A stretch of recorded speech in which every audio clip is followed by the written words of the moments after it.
गुरु upline को प्रणाम करता हूँ और स्पेशल थैंक्स करना चाहता हूँ रविंदर सर को कि सर ने मुझे आज मौका दिया, तथा स्पेशल थैंक्स करना चाहता हूँ गुलाटी सर को और राकेश शर्मा सर को, जो इतना बड़ा मंच दिया हम लोग को अपग्रेड करने के लिए। दोस्तों, मेरा नाम संजय कुमार सिन्हा, बिहार राज्य के नालंदा डिस्ट्रिक्ट में जन्म हुआ। जन्म जब हुआ था तो मेरे पिताजी या मेरा बैकग्राउंड किसान फैमिली का था दोस्तों। और जब कुछ बड़ा हुआ तो पिताजी को नौकरी लगी।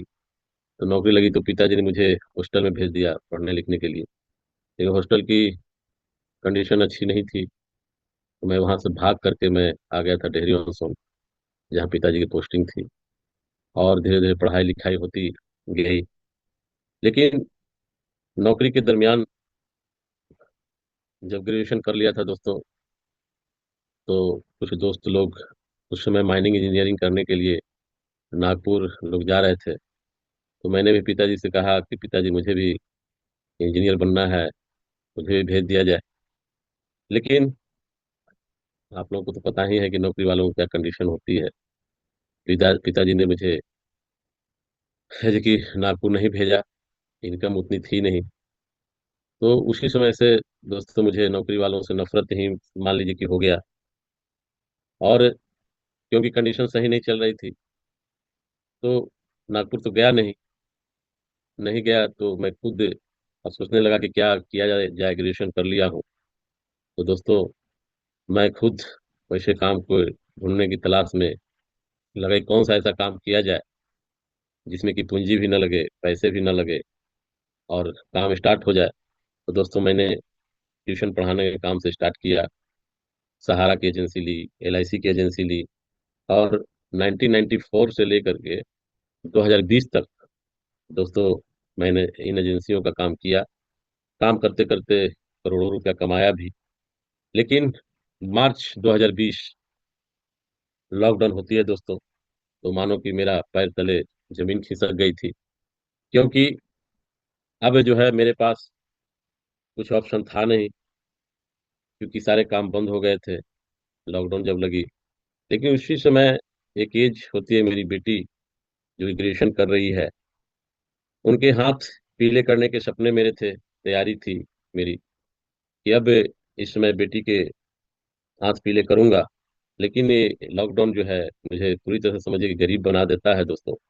सारे पैसे मेरे सहारा में फंसे हुए हैं। आज भी इंतजार है कि कब वो पैसे निकलेंगे। लेकिन लॉकडाउन में ही सेल्फ डिसीजन लिया, खोजा काम को, कि कोई तो ऐसा काम होगा जो कि लॉकडाउन में स्टार्टअप किया जा सकता है। और दोस्तों, मुझे यूट्यूब गूगल के माध्यम से ये समझ में आता है उस समय कि लॉकडाउन में एक इंडस्ट्री है, एमएलएम इंडस्ट्री, जिस इंडस्ट्री में आकर के कुछ किया जा सकता है। तो प्रश्न ये थी कि आखिर कौन सी कंपनी को ज्वाइन किया जाए। तो दोस्तों, सारे खोजबीन के बाद मुझे समझ में आती है कि आरसीएम एक ऐसा कंपनी है, ऐसी प्लेटफॉर्म है जिसमें आप लॉकडाउन में भी काम स्टार्ट कर सकते हैं। लेकिन जब काम स्टार्टअप करना था दोस्तों, तो एक स्पॉन्सर की जरूरत होती है। मैंने सहारा इंडिया में एक सहारा इंडिया के कह सकते हैं कि एक स्टाफ, या सहारा इंडिया में कार्यरत एक वहाँ के ऑफिसर नवनीत सर थे। उनको मैं इनवाइट किया, उनको बुलाया, उनके माध्यम से मैं खुद ज्वाइनिंग लगाया। अब मैंने कहा कि सर, मुझे इस लॉकडाउन में इस काम को करना है, मेरी डिसीजन है। लेकिन दोस्तों, लॉकडाउन की बात थी, और सर भी शायद उस समय आश्रय में खरीदार ही थे, यूजर ही थे। सर से मैं जब प्लान पूछा तो सर भी प्लान नहीं बता पा रहे थे। तो मैं दोस्तों खुद लॉकडाउन में खुद डिसीजन लिया, ये बिजनेस मेरी है तो मुझे ही सीखना है। क्योंकि सर भी क्योंकि ऑफिस में काम कर रहे थे, फील्ड का काम करते नहीं थे, उनको भी अनुभव नहीं था। और डिसीजन लेकर के दोस्तों मैंने अपने काम को स्टार्ट किया। स्टार्ट करते करते 9 महीने में रॉयल्टी पे मैं दोस्तों आ गया था। और मैं अभी 4 साल का स्टूडेंट हूँ, सीख रहा हूँ इस बिजनेस को। और सीखते सीखते अभी मैं टेक्निकल की आपकी पर्ल पिन पे आया हूँ, सीख रहा हूँ। और दोस्तों, ये कामयाबी तो मैं छोटी कामयाबी अभी मान रहा हूँ, ये बहुत बड़ी कामयाबी है नहीं। लेकिन ये मैं जानता था जब काम स्टार्ट किया था, तो मुझे एक ज्ञान फील्ड का करते करते ये समझ में आई थी कि कोई भी काम ऐसा इस पृथ्वी पर है, अगर बड़ी सफलता चाहिए तो सारे काम को साथ लेकर के आप सफल नहीं हो सकते हैं। एक काम को फोकस कीजिएगा तो वहाँ सफल होंगे। और मैं दोस्तों रॉयल्टी आते आते पीछे के जितने काम थे आपके सहारा के, एलआईसी के, सारे काम को मैं छोड़ दिया और पूरे फैमिली के साथ मैं आज आरसीएम को करता हूँ। क्योंकि ये आरसीएम जो मुझे समझ में आती है दोस्तों, ये फैमिली बिजनेस है।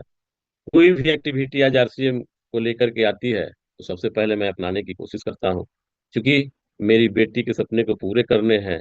तो ये केवल आरसीएम से पूरे हो सकते हैं, ऐसा मेरा मानना है। और काम करते करते दोस्तों इस आरसीएम बिजनेस की मेरे पास अभी दो दो वंडर वर्ल्ड वीक मेरे पास है। एक पे बेटा बैठता है, एक पे बेटी बैठती है, और पत्नी के साथ बेटी काम करती है। मैं तो फील्ड में ही ज्यादा समय देता हूँ। साथ ही साथ इस वंडर वर्ल्ड वीक पे दोस्तों तुलसी पेंट की भी शोरूम है, कीशोल की भी शोरूम है। और पूरी तरह से सेवा भाव से मैं आरसीएम के माध्यम से सेवा लोगों का करना चाहता हूँ, करता रहता हूँ। और यही सेवा करते करते कब ये पहली पेमेंट 260 रुपये आई थी और आज 1.25 लाख रुपए से ऊपर आती है दोस्तों। तो अब मुझे भरोसा भी हो गया है कि इस आरसीएम को करते करते मैं अपनी बेटी के सपने को पूरा भी कर पाऊंगा, क्योंकि यही एकमात्र बिजनेस है जो मुझे ऐसा लगता है कि टाइम, मनी, सिक्योरिटी, फ्रीडम दे सकता है। और इस फ्रीडम को करने के लिए भी मेरा मानना है कि जिस चीज को आप फोकस कीजिएगा दोस्तों वही बढ़ता है। जैसे कि मैं टीम को बढ़ाने पे फोकस करता रहता हूँ, डिस्प्ले बॉल बढ़ाने की फोकस करता रहता हूँ, पीयूसी वंडर वर्ल्ड खुलवाने पे फोकस करता, मीटिंग सेमिनार में लोगों को बैठाने पे फोकस करता रहता हूँ। आउट ऑफ स्टेशन बिल्डिंग पे मैं अभी टेक्निकल बनने के बाद से और ज्यादा एग्रेसिव हो चुका हूँ, क्योंकि यही एक मंत्र ऐसा मुझे समझ में आता है कि अगर इस बिजनेस को हाइट पे ले जाना है, अपने आप को ऊपर लेवल तक पहुंचाना है, तो आउट ऑफ स्टेशन ही एक ऐसा विकल्प है जिसके माध्यम से मैं वहां तक पहुंच सकता हूँ। डेप्थ डेवलपमेंट को फोकस करता हूँ। अपलाइन से सहयोग लेने की बात मैं छोड़ता नहीं हूँ, डाउनलाइन को सहयोग करते रहता हूँ। और डाउनलाइन में अपने जैसा डुप्लीकेट बनाने पे फोकस करता रहता हूँ। प्रोडक्ट नॉलेज बढ़ाने पे फोकस करता हूँ और 100% प्रोडक्ट यूज करने पे फोकस करता हूँ दोस्तों।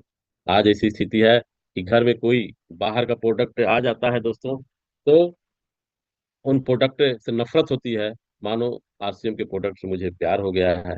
और इतना ज्यादा प्यार है आरसीएम के प्रोडक्ट से दोस्तों कि अगर आ जाती है कोई बाहर की प्रोडक्ट, तो समझिए कि घर में पत्नी से, बच्चे से या किसी के माध्यम से प्रोडक्ट आ जाती है ना, तो झगड़ा भी हो जाता है। इतनी प्रोडक्ट से मुझे प्यार है दोस्तों। और यही करते करते आज 4 साल में आरसीएम की सारी एक्टिविटी से 20 से 30 लाख रुपए भी आ चुके हैं दोस्तों। तभी तो ये, चूंकि स्टार्टअप जब किए थे मात्र 1,000 रुपया मेरे पास थे उस समय अकाउंट में। और मेरे स्पॉन्सर नवनीत सर ने उस समय सहयोग किया था वंडर वर्ल्ड खुलवाने का, और बैंक से लोन वगैरह लेकर स्टार्टअप किया था। सारे लोन खत्म हो गए हैं दोस्तों। और दो दो वंडर वर्ल्ड अपनी जो है रनिंग में है, 10,000 लाख का इन्वेस्टमेंट आज है। और उम्मीद करता हूं कि अगले 3 से 4 साल में करोड़ों रुपया इसी आरसीएम बिजनेस से आएगा मेरे पास। और तभी मैं अपनी बेटी के सपने को पूरा कर पाऊंगा दोस्तों। लेकिन इसी सफर में बीच बीच में कुछ ऐसे लोग मिले जिनसे मैं इंस्पायर होता गया। जैसे कि हमारे जर्नैल सर, खालसा सर मुझे मिले अपलाइन में, जिनको मैं गुरु मानता हूँ। गुरु क्या, मैं परफेक्ट गुरु मानता हूँ। इनकी आदेश, इनकी बातों को अक्षरशः पालन करने की कोशिश करता हूँ दोस्तों। और मैं लोगों को कहता भी हूँ कि अगर इस बिजनेस में और बहुत आगे बढ़ना है, किसी को गुरु मान लीजिए, उनके बताए रास्ते पे चलिए, किंतु परंतु बट होनी नहीं चाहिए। और यही मैं करता रहता हूँ। इसके साथ साथ कुछ लोग और इस पोर्टल के माध्यम से ही, लॉकडाउन में जब जूम मीटिंग चला करती थी, तो कुछ लोग से मैं इंस्पायर हुआ था उस समय, जो कि एक रायबरेली से राजेश वर्मा जी थे और छपरा से काशीनाथ जी। मैं जब आया था इस इंडस्ट्री में दोस्तों, मैं कभी नेटवर्किंग किया नहीं था।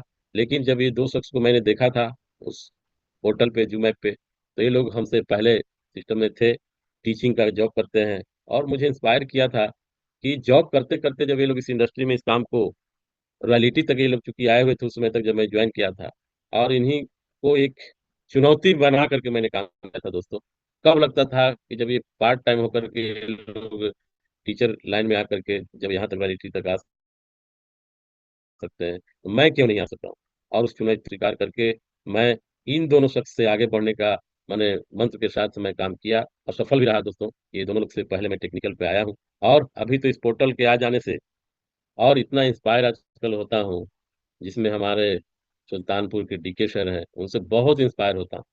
और उनकी जब भी मीटिंग आती है तो मैं पूरी मीटिंग उनकी एक एक बात को सुनता हूँ, पसंद करता हूँ और उनके जैसा बनने की कोशिश कर रहा हूँ। देखिए कब ऐसी समय आती है, वक़्त आती है।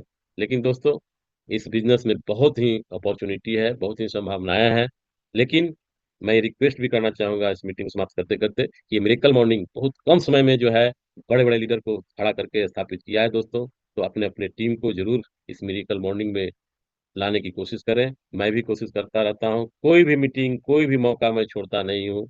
जहाँ की मीटिंग जब समाप्त करने की बारी आती हो या पहले स्टार्टअप की बारी आती हो, तो मैं इस मिरेकल मॉर्निंग की चर्चा मैं ज़रूर करता रहता हूँ।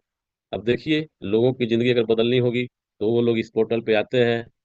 हम लोग तो ये मानते हैं कि ये पोर्टल बहुत से लोगों की ज़िंदगी बदल भी रही है, तभी तो इतने कम समय में इतने टेक्निकल जो कि नहीं निकले थे, आज निकल रहे हैं और 2025 जैसा कि मैं उम्मीद करता हूँ कि मेरे जीवन में भी मिरेकल करेगा और ये पोर्टल से रोज़ सीख रहा हूँ। लोगों को इस पोर्टल से जो सीखता हूँ, सिखाने का भी प्रयास कर रहा हूँ और दोस्तों, समय चूँकि इजाज़त नहीं देता है, तो over to Ravinder sir. Thanks sir कि आपने मौका दिया। जय हर जी सर, जी sir, thank you very much, बहुत बहुत धन्यवाद सर आपका। आपने अपनी स्टोरी से बड़ा शानदार पूरा घुमा के बताया कि कहाँ से शुरू हुई और आपने कहाँ कितना पैसा कमाया, फिर पैसे से फिर आप नीचे आए और नीचे से फिर आपने ढूंढा आपने आरसीएम को कि भाई कौन सी कंपनी है जो इस समय हमारे सेल्फ के लिए सूटेबल है, तो आपने देखा कि आरसीएम। तो आपने सीनियर को ढूंढा और फिर आपने अपने लेवल पे इसको बड़ा बनाया और दो दो पिकअप सेंटर भी आपके पास है, वंडरवर्ड क्यूक है और भविष्य में बड़ी तैयारी है जैसे मैंने शुरू में कहा था। तो बहुत बहुत धन्यवाद सर, आपकी जो स्टोरी है वो हजारों लोगों को मोटिवेट करेगी और ऐसे ही ये मॉर्निंग को हम मिराकल मॉर्निंग नहीं कहते, शानदार है, इसमें सब है। जैसे कहते हैं एक जबरदस्त फिल्म में सब कुछ होता है, एक्शन होता है, थ्रिल होता है ना, स्टोरी होती है, इमोशन होते हैं, वो सारी चीजें हैं आपके स्टोरी में। बहुत बहुत धन्यवाद संजय राणा, संजय सिन्हा जी आप। और अभी नेक्स्ट